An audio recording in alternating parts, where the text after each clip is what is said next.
All right, it is the Lex and Pete show. This is the week 10. We are going into week 10. We're recording on Thursday night. We're doing a deadline preview. The trade deadline, as you can see on the board behind me, is Monday night. I feel like I've said it enough times in the league chat. Once the Monday night football game concludes, that's the deadline. I don't know if they are right on the dot, if there's maybe like a little bit of a delay there. As I always say, don't leave it up to chance. Just get your deals done ahead of time. Don't leave it up to the deadline. Do it before that. We did see some good deals go down during the Monday Night Football game last year. That would be very exciting to see. But we're just going to get into that, the state of the league, anything else that we want to talk about. But first, as always, we will start with a word from our sponsors. Sundog Multimedia. Sundog is an online communication and social media company. What started as a personal tool has since evolved into something much bigger, allowing users to communicate, research, and discover things that impact their lives and daily decisions. Sundog will collaborate with you to build and execute a modern yet nimble social media strategy by utilizing innovative and traditional media principles. Sundog is also a proud supporter of the Stop Soldier Suicide Foundation. You can follow Sundog on Instagram at Sundog_multimedia. That is Instagram at Sundog_multimedia. Easy peasy moving and service. Brains, brawn, and true professionalism. That's easy peasy moving and service. Muscle for hire, moving, assembly, errands, you name it, they will do it. Easy peasy is a multi-service team. If you need something, just ask.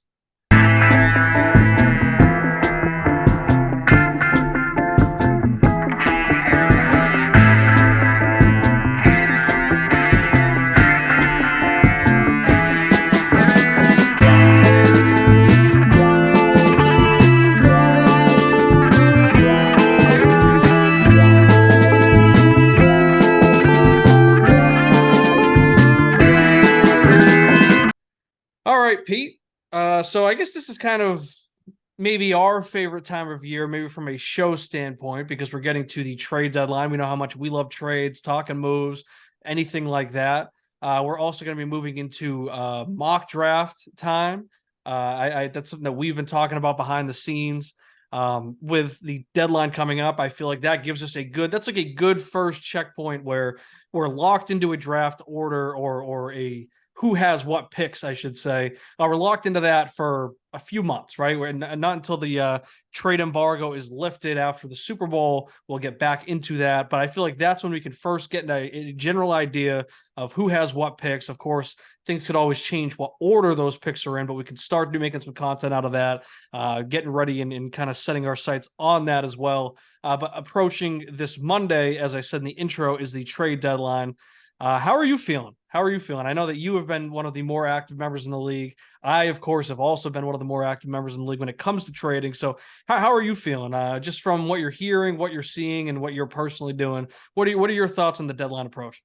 Yeah, I'm on edge. I'm on edge because it seems to be all quiet on almost all fronts around the league. But as we know, friends who gamble, it's never quiet. Market always heats up. So it's I'd say it's too quiet, and I'm on edge because of it. Yeah, I feel the same way. I mean, I talked about it. I said it weeks ago, maybe like a month or yeah, I'd say probably like a month ago. I felt like we were entering somewhat of a trade drought. I feel like the league heard that and responded, and we got some massive moves, massive deals done after that. But what I'm getting a little bit scared of is that maybe those were the moves that we could have had at the deadline or anything Right. like that. So maybe as a league, we kind of blew our load a little too early, and that might result in somewhat of a dead trade deadline. But we'll get more into that in 1 second. I think that before we get into all that, let's maybe flip over to just like a general league overview, see how things are going, because we did have a massive shakeup in the standings Yep. last week. Wallace, who we've talked about, it is his year. He caught up to Big Brain LLC in the win column. And because of that, he now has the tiebreaker. He has more points for. That shoots him, and I'm going to share my screen. That shoots him all the way. And I didn't realize this until I was writing it up. He's the 1 seed now. He's the 1 seed, That's which is crazy. insane to me. I mean, that Crazy. was a team that came in and they were, of course, and I mean, I guess maybe it's a little controversial when we talk about it. It's a bit of a hot button issue, but they came in, they were part of the dispersal draft. There was Wallace versus Snoopy and Prickly Pete. I forget that. I don't even remember who their two names. I forget who Barry those and guys are. Kyle. But yeah, so it was him versus them. Of course, we know how their team turned out, how that kind of devolved with their ownership. But Wallace has risen to the occasion. Of course, we like as I was saying, we felt like maybe the draft was a little skewed in his favor because he was going against two morons. But I mean, who would have thought that a team in that dispersal draft would be the one seed at any point? I mean, even if this only lasts for 1 week, how crazy is it that he is now atop the standings? He has a first round bye locked up. And right now, I mean, he has a pretty sizable lead over the other divisional leaders when it comes to points for. So if he can hold on to this divisional lead, I mean, he has a pretty commanding hold on that one seed. So it feels like he's almost locked into a bye as long as he can hold on to that. I mean, what's your reaction to Wallace being in that one spot? It's insane. It's insane. I think a lot of Wallace's success has been attributed to injury luck. Everyone else has felt injuries of the six contenders, and Wallace has stayed relatively healthy throughout the whole thing. And then he also hit home runs that we didn't see coming, like Stroud, Nico Collins. It's insane that I would say 10 weeks ago we're talking about, we kind of just wrote Wallace off, saying, okay, next year. I think the first tier we put him in was next year, or like Yeah, I think something like like eyes on 2024, yeah, something like next that. up on deck, something like that. And now he's Yeah. sitting in the one seed with a sizable lead, and it's truly insane how quickly he warped or just shot himself to the top of the rankings. Yeah, and I mean, granted, like he is tied with Big Brain when it comes to records, so this could flip right back in Big Brain's favor next week. Right. So that is to be seen, but I mean, there's only so many weeks left, and I mean, we're seeing Wallace continue to put up good points. I think he put up like 119 points last week. He was the leading scorer in a very down Very fantasy down week, week. Yeah. and that was his worst week. 119 points was his worst week since I believe week 2. So he's been on an absolute tear when it comes to scoring. That obviously means that he's been scoring 120 plus every week since week 3 and beyond. Yep. So I mean, he's just on a crazy run right now. We've all been saying it. We've all been getting on the bandwagon. It's Wallace's year, and right now, I mean, he's not doing anything to kind of prove us wrong when it comes to that. So I'll be interested to see if he can keep it going, if he can hold on to that divisional lead for at least 1 week. I mean, because if he can win this week and then Big Brain loses, or at least keep that tie going. But if you can get like a 1 game separation there, who knows if there's ever any going back for him. So, I mean, it's very interesting to see that. Not really much to say about the other two division leaders right now. I mean, Two Pins is 60 points ahead of the Zits. So I guess like there could be maybe some shakeup there. They're only 50 points behind I Love My Mom. So if I'm going to talk about them being 60 points ahead, I mean, like they could very much catch up to them there as well. So that'll be interesting to see. But as we were talking about, I mean, the Vibers, they're up top. They are the second leading scorer in the league right now. They're 15 points behind Wallace. I'm not sure. I have the sleeper pulled up right here. Do they have it? So they could also catch up to Two Pins as well. I mean, I'm pretty sure in the last couple weeks they will have another head-to-head going. So there are some interesting races here. Obviously, I cut it off at 7. I feel like right now that is the playoff picture. I'm not totally writing your team off. I mean, but it would take quite a lot. I think you're like 120, 150 points behind Big Brain. So I'm I ready don't think myself. it'll be easy for you to do it. I mean, but maybe in 2-3 weeks you could be back in the hunt. But right now, I think it's just down to the most athletic Suns on the outside looking in. What are you seeing on this board, though? Any other reactions? I mean, the last thing I will say about Wallace is this going to be a tough week for him. You got the Big Brain LLC going against Mikey, probably an easy win there, and Wallace is without Waddle and Tyreek Hill going against the Vibers. So it could, like you said, it could easily flip. It's going to go, 1 win, 1 loss, and then Wallace shoots down from 1 back down to what? Probably the first wild card or the second wild card behind Vibers, depending on how it shakes out. So Yeah. I think that's those two races between Vibers and Two Pins and Wallace and LLC are kind of what we're looking at. Simcoe feels like he's locked in as a wild card, not going to make a push for the division title. And even though the most athletic Suns there at 7, they have no shot to win the division. So they're trying to just catch a points for. So they're not really chasing the Zits. They're more just chasing LLC. Like you said, 50 points back. I still feel like 50 points is going to be tough to make up in 4 weeks. So I'm writing myself off. I don't think the Suns are going to make it, despite putting respect on their name the last couple of weeks. I feel like the top 6 for me is set, and it just depends on Two Pins, Vibers, and Wallace and LLC to get the division title. Yeah, I mean, I don't feel ready to totally write them off. Of course, it's like a very slim chance for the Suns, but they're at least worth being in the picture because I mean, who knows? I mean, they could go out and post a 140-point week, and then Yeah. Big Brain posts a 90-point week, and then all of a sudden they're in the playoffs, and then Right. that changes. So it is possible in the grand scheme of things, but more than likely, it's going to be tough, and it's going to be trying to chip away week by week. And like you said, what is it, 4 or 5 weeks left? It is very challenging to try and make up that gap. So it's going to take like a massive performance from the Suns and for Big Brain to put up a stinker for that to really be somewhat feasible. But let's flip it over to the draft lottery now too. So there was no shakeup at all from Yep. the last time I updated it, at least on this document, it was week 4. It was post week 4. So in the last month, we haven't seen any shakeup. I don't think we've seen any really at all. I think maybe there was a brief period where I might have been above Amaral. I'm not sure if I was, though. I don't think in Never. max points Nope. 4 I ever passed Amaral. Always So been 1-2. yeah, so it's pretty much at this order right now. It is close between my pick and McMorrow's pick, but I mean, I have Kyler Murray coming back. Will Levis Right. did just claim the starting job. Right. I would assume for the rest of the season. I think he's safe there. So I do have the 2 QBs going forward. So I don't think it's realistic for me to pass him. It'll take some injuries probably, or just absolute stinkers. I mean, my team's not bulletproof at all, so I could put up a stinker. I just put up like 58 points last week. Yep. So we'll see, but it's going to be tough for my pick to pass McMorrow's. And then you could kind of say the same thing for me to catch up to Amaral as well. I mean, we'll see what Kyler and Levis can do together, on my team, and if that makes a difference and kind of closes that gap. But right now, I mean, it seems like we're almost locked into this order, and it feels like this is what it's going to be. I mean, like I said, we can maybe watch out for a little bit of movement in the top 3, and we can maybe keep an eye on that. But there's pretty much sizable gaps between each pick right now. I mean, do you see anything here?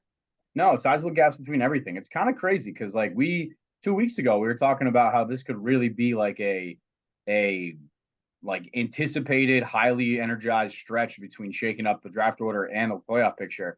And it just kind of feels like it's locked now. 6 in the playoffs, 6 in the draft order. It feels set in stone to me. I'm not chasing 1-1. I don't think I'm gonna get 1-1 with your pick. If anything, I'm just hoping, Kyler and Will have slow starts the rest of the year. And I can hold on to that 1-2 and not pass Amaral. Yeah, and I mean, something that is worth mentioning, because I feel like it was something that would maybe people were worrying too much about in the preseason and maybe early on in the season. And then it almost feels like people have kind of forgotten about it. But we have the draft lottery. And as I announced at the start of the show, I want to have a live thing. And I had that message. It's pinned in the league. Check it out. But I want to have a live lottery show where at least the 4 teams that are involved in the lottery will be there in attendance. We'll kind of do an NBA style, have them all sit there. I'll pull it out. I'll go 4 through 1, and we'll do it that way. So,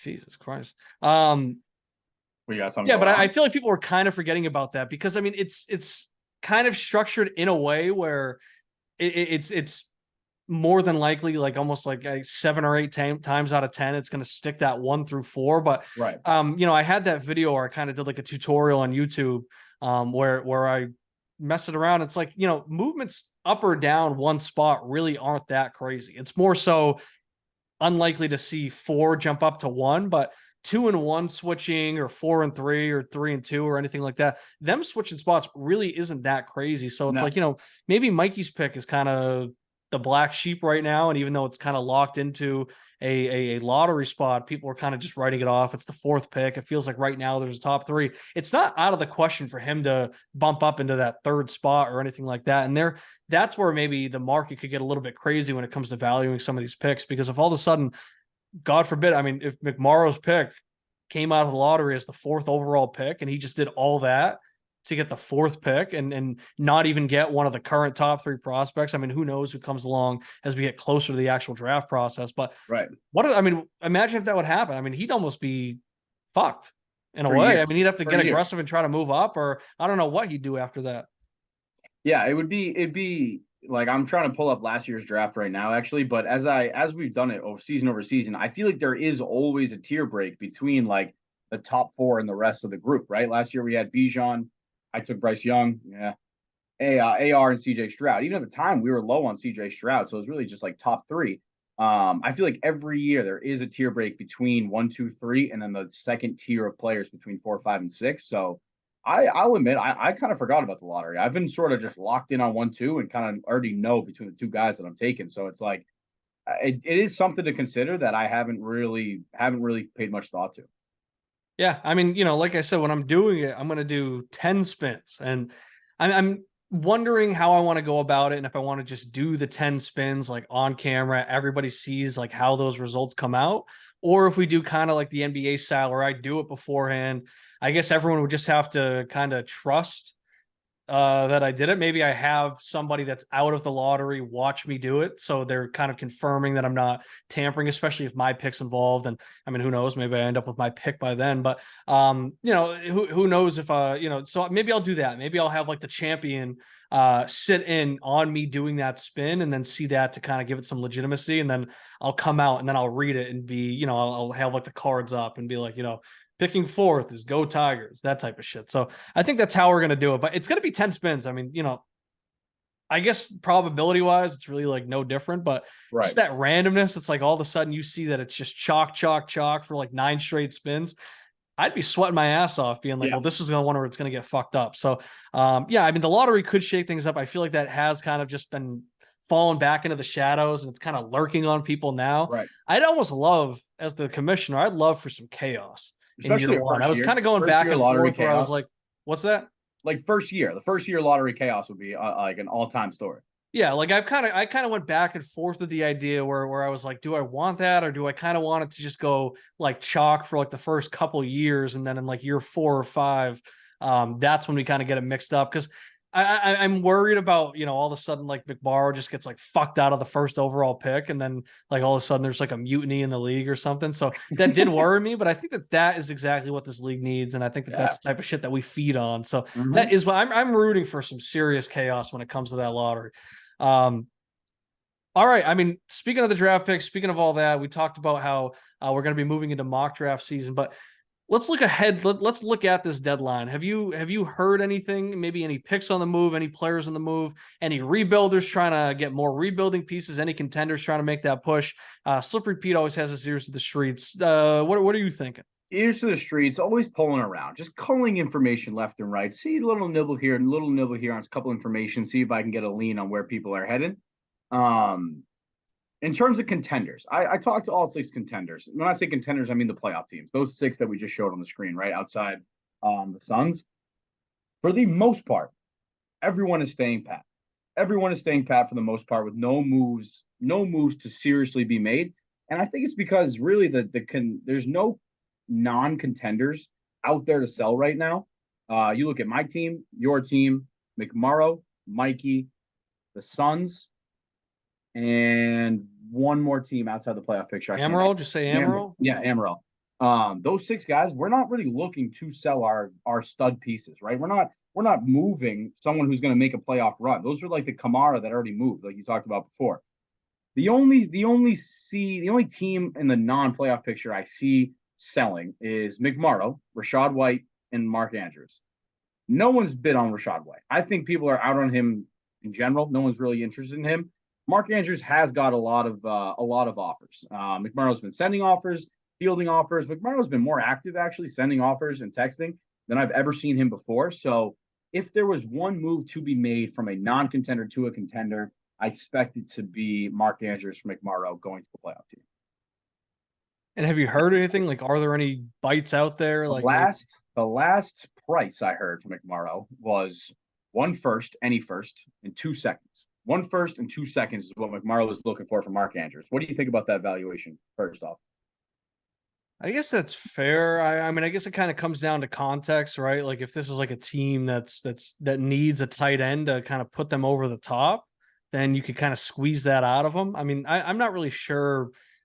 I haven't looked too much into the tight end market, especially because I'm, comfortable with the guys that I drafted this year. Right. So I guess I'm not too well versed in it.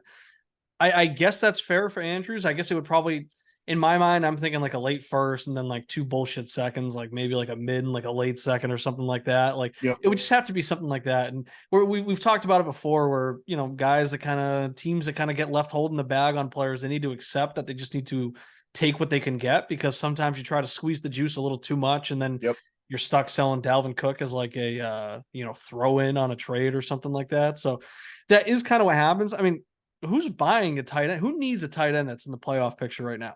It would be the Zits or LLC. LLC just had Goddard go on IR for the broken forearm or fractured forearm. He's out for 4 weeks. I'm not sure. Maybe he comes back for the playoffs, but even these 4 weeks are critical for LLC. They're competing to make the playoff pick or not make playoff picture, but be in those top three rather than the bottom three. For a division winner rather than wild card with Wallace.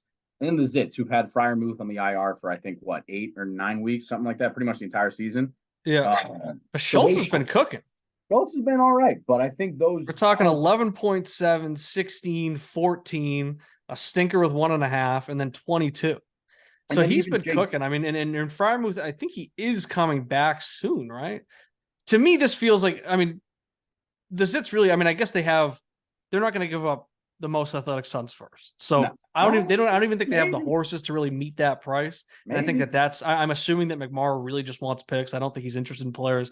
And I don't even really know what combination of players equals up to Mark Andrews anyways. Right. I'm counting the Zits out. I mean, they might hear that Big Brain could be in on it, and then just knowing Bowen, he could, just be on like his troll shit and swoop in and then take the deal from him. But yeah. That just sounds like a Big Brain LLC trade. I mean, we saw them do it for Goddard last year, right? Yep. I think they traded like a first rounder for him to get him. Did. And they did that at the deadline. That was the deadline deal. Goddard broke his leg in half. 30 seconds later. I think it was like half a drive later. It was like seriously, it was like bang, bang. It was crazy. Yeah. It sounds like a Big Brain LLC trade to me. And I think that they should go out and do it. I mean, I'm looking, I know that they have first rounders, they have late first, they got that Simcoe first. They could do that. They could trade their 25 first if they think that that's not going to be a later round pick next year as well. They have the horses to make that deal done. That's a Big Brain LLC deal to me. Yeah, that's what it felt like to me too. I don't. McMorrow is looking for picks, but like the deal that came to my mind was like the Zits either move Muth, like they move Muth to McMorrow and close the gap with a couple seconds or something like that. Or that's true. Yeah. Big Brain moves Goddard to McMorrow. McMorrow doesn't take the max point for a hit because Goddard's on IR. And they get Andrews, they close the gap with a second, like that. So that's the kind of deal I saw going from that market. And I don't think, again, with McMorrow's team, I don't think anyone's in the market for Rashad White. So that's kind of it for McMorrow for the selling standpoint. Yeah, because I mean, even like some of these teams, like I mean, I guess like Deontay Johnson, he's coming on, he's been playing really well since he came back from the injury. Mikey, he has like Chris Godwin and shit like that, but it's like these just aren't guys like I don't think that anybody in the playoff picture needs to trade for those guys to put them over the top. Like I don't know if those guys are getting inserted into any of those starting lineups at all. I think that I do think that there's going to be a very active offseason. Because those are the types of guys that get moved, right? All of a sudden somebody's like, well, yeah, I actually like Chris Godwin's opportunity in that, but like, I don't want to move any of my players because I don't want to fuck up what I have going right now. So once we get into that off season, it's going to be open season. People have their own intentions. I think that maybe we see a team like Big Brain maybe start committing a little bit more to getting younger. I mean, they've talked about how, and I've seen it in text. They kind of want to focus on just going for one last ride this year. So I think the Big Brain might just try it this year. And then that's, if it doesn't work out, they start stripping it down. Maybe if it does work out, they start stripping it down either way.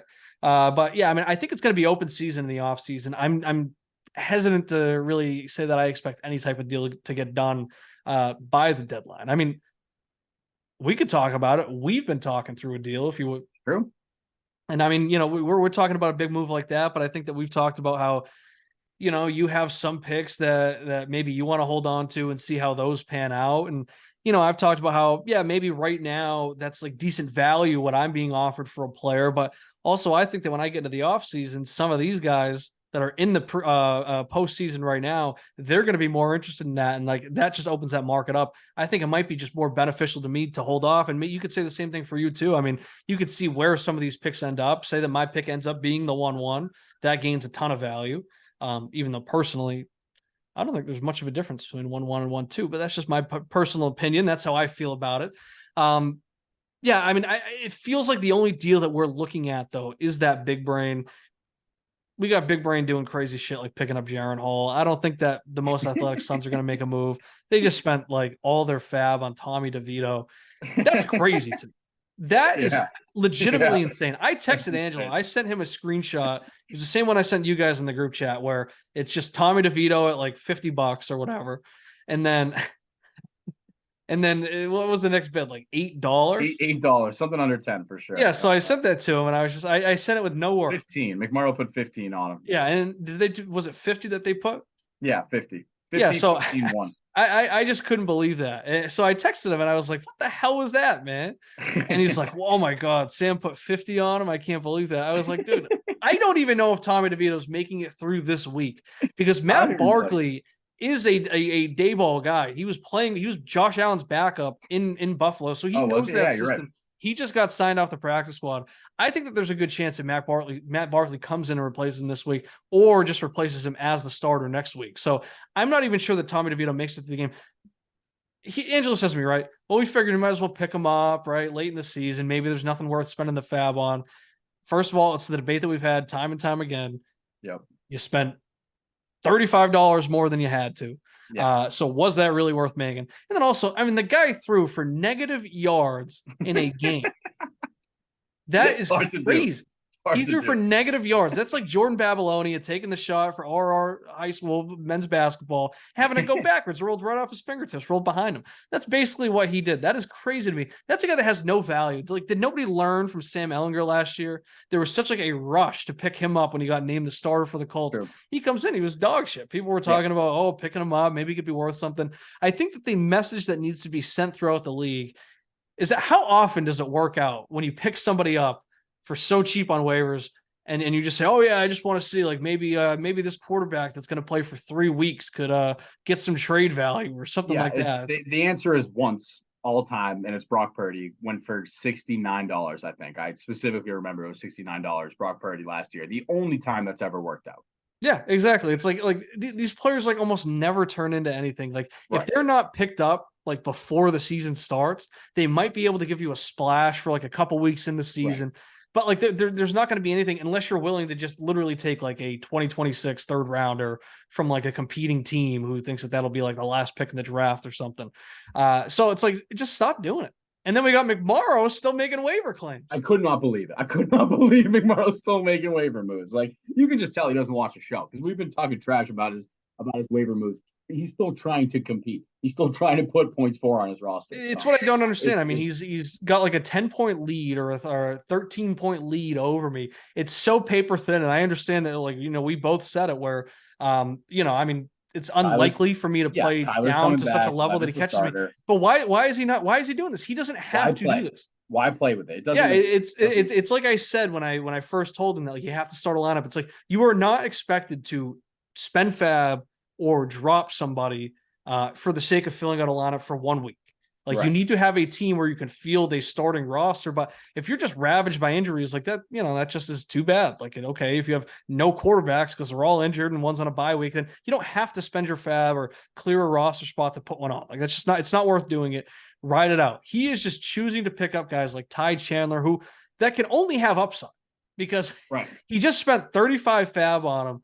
You figure that Ty Chandler's going to get no points. But now all of a sudden with Cam Akers out, he might be the RB2, and we've seen Cam Akers start to get some work. Catch a screen pass and take a 55-yard touchdown to the house on one touch. Yeah, like all he has is upside with that pick, and that's just adding to your team and your max points for. So I don't know. I mean, it just it blows my mind. So I mean, we'll see how things play out.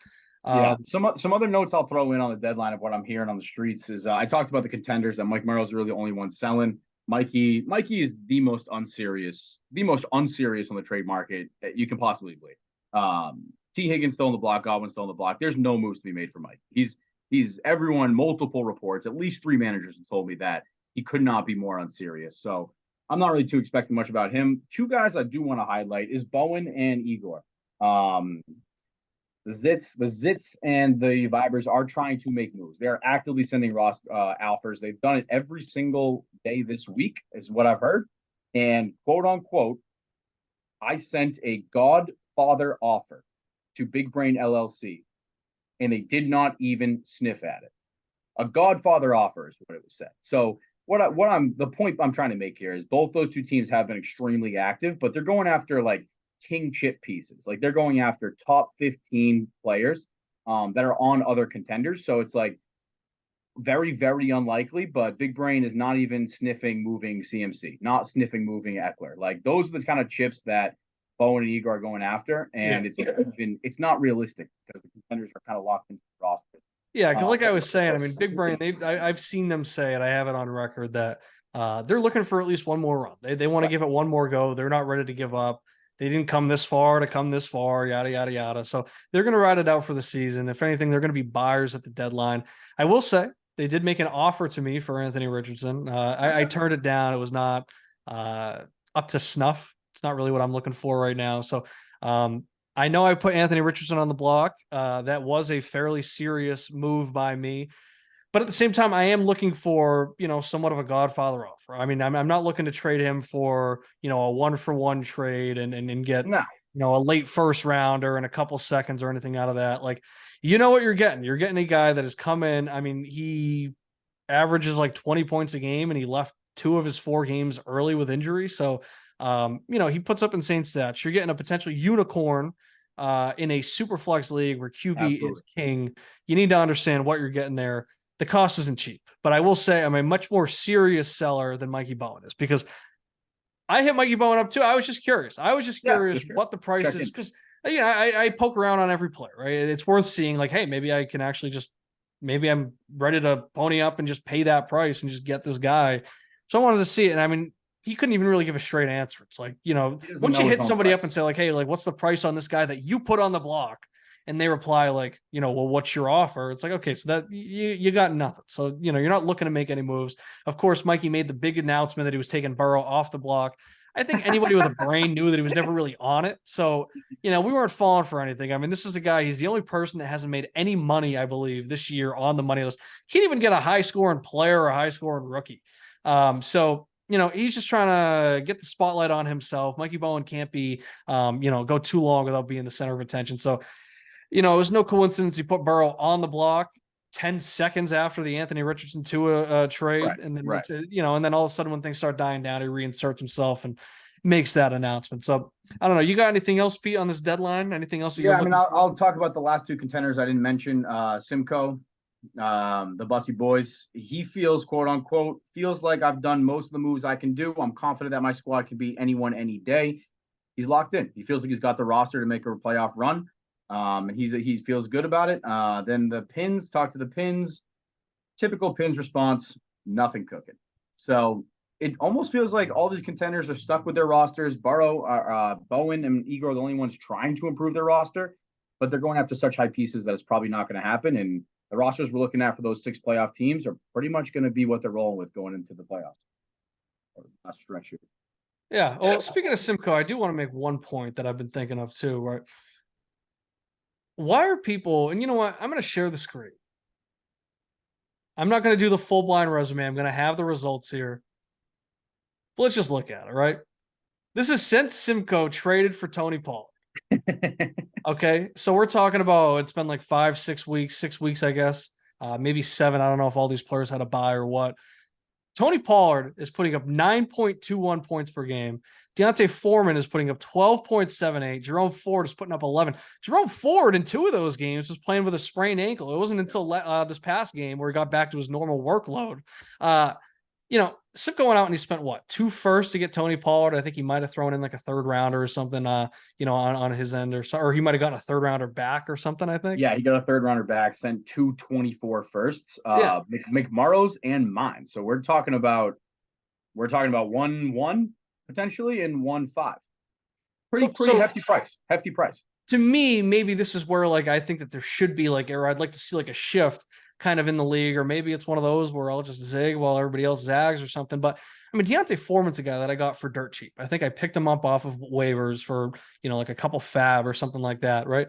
Scooped him up. He put up a 35-point game. Obviously that kind of carries that average, but he still put up 8 points, another 11 or 12 or something like that. He's putting up startable running back numbers. That's a guy that I would trade for pennies. If you could give me any sort of pick, maybe a couple thirds, maybe a bullshit second or something like that, we could talk it out. But I'm willing to talk a trade for that cheap. Imagine if Simcoe paid a pick or paid something just like that and then held on to the 2 firsts that he sent away, what he could use those firsts for. Why are people paying up for running backs like this? Yeah. I mean, maybe maybe I should consider who I'm talking to. You did make the big trade to get Jonathan Taylor. Yeah. And maybe you can speak from a point of that. I mean, JT is starting to come back, but I know that you were hurting for a while, starting to regret that trade. I don't know how you feel about it right now. But I mean, people are paying up for things where Foreman was so cheap. Ford, I don't think is a piece that I'm looking to move. I mean, that's one where if you came to me with an offer and all of a sudden I saw like a first rounder in front of me, I might get like, the hard eyes from like a cartoon or something, and maybe I'll consider it. But I mean, a guy like Foreman that's dirt cheap, or a guy like Jerome Ford who was just like a undrafted or a 5th-round rookie. I picked him up. He wasn't drafted in our rookie draft. Held on to him. Those guys are so much cheaper. You can get them for so much cheaper. I don't know why these contenders insist on paying first upon first to get these running backs where, all of a sudden we see them fall back. And I mean, look at what's happening with Pollard. I mean, what's your read on that? Yeah, I think with running backs, you have to absolutely take into account the contract they have with the team in the NFL. I felt like I could overpay for JT because I thought he was going to get an extension with the Colts. Obviously, there was so much turmoil in the meantime to get that deal done, but it got done. And now I've got JT locked up for 3 years. So that's why I feel good about it. You look at Tony Pollard, he's an unrestricted free agent next year, 27-year-old unrestricted free agent. So it's an uncertain future. We saw how quick Dalvin Cook could be a top 10 running back and then fall off the next year when he changes teams and changes contracts. So I think you have to take in the contract in the NFL in account, which I did with the JT trade. I still regret that trade immensely for a ton of different reasons. But with Pollard, he's an unrestricted free agent next year. Or Simcoe paid 1-2 and 1-1 and 1-5. So it's looking like a really bad trade for Simcoe, but you just gotta laugh because it is literally the snake bitten Simcoe story all over again. Tony Pollard, first 3 weeks, 21 points, 16 points, 13 points. Has not touched 13 points since week 4. Actually, no, he had 14 in week 6, but last 5 weeks, 7 points, 6 points, 14 points, 6 points, and 7 points, as of evident in your points per game card you showed there. So it is just hilarious. It's hilarious. The guy puts up RB5, RB10, RB14 the first 3 weeks. Simcoe trades him, and he hasn't sniffed higher than QB or running back 15 since. So it's all-time Simcoe. It's snake bitten till the day he dies. It's just what it is. Yeah, I mean, I'm even looking like he traded a 2026 first for Brian Robinson since then. So that was week 3. Yeah. So since week 3, Brian Robinson's put up one top 15 week for running backs, and that was RB15. He put up 12.1 points. He's put up, 12.1, 12.6, 11.2. Every other week, like beyond that, has been, sub 10. And that's a guy that he traded a first for too. I mean, like I'm saying, if he's just paying that much for that type of production, I mean, if he could have gotten something so much cheaper, like I said, I mean, D'Onta Foreman has just put up those numbers, and I mean, that's a guy that could have carried him for so much cheaper. All of a sudden, you could put those first rounders towards something else, maybe round out the wide receivers. Maybe you could just hold on to them and you just round out that bench and you use them in the draft. So, I mean, I think it's just something to think about. And I mean, maybe as the league has kind of shifted towards not paying for running backs, we might start shifting towards not paying for running backs. I mean, we can see, if you have them. If you have these running backs and they're healthy all year and they put up those numbers, they're probably going to carry you to a championship. But we just see how, easy it is for a running back to go down. I mean, Christian McCaffrey, right? He puts up 25 points a week, but all of a sudden he's out by week 6. Right. So that's the type of shit that happens. So, I mean, it's just interesting to think about. And, I understand that maybe Tony Pollard might have better long-term value than D'Onta Foreman, but I mean, who knows? I mean, they're both going to be 27, 28-year-old free agents next year. So we'll see how it plays out. But you got any closing thoughts? Anything else you want to say about the deadline or anything else? I just hope we see something. I hope we see something. Friends Who Gamble is always known for deadline fireworks. And like I said, I'm on edge. It's eerily quiet. So I'm hoping we get fireworks down the stretch this weekend. Yeah, I'm hoping for it too. I mean, as I've said time and time again, as commissioner, I hope that this league goes on forever. I hope that our kids and our grandkids are inheriting these teams and we just keep this league going through generations. So there are going to be down years. There are going to be quiet deadlines. So we'll see, but I mean, fingers crossed. It sounds like there could be something promising. Like we were talking about that McMorrow and Big Brain deal, but we'll see. But we will be back next week. I think we're going to start doing, so next week we'll do some tiers. We'll catch up, maybe some deadline reactions. Hopefully we have something to react to. And then I think the week after that, we'll maybe start with some mock draft stuff and maybe put on our Kuiper and McShay hats and get into that. So we will see you next week. Good luck to everybody in their matchups. And here is to a very active deadline.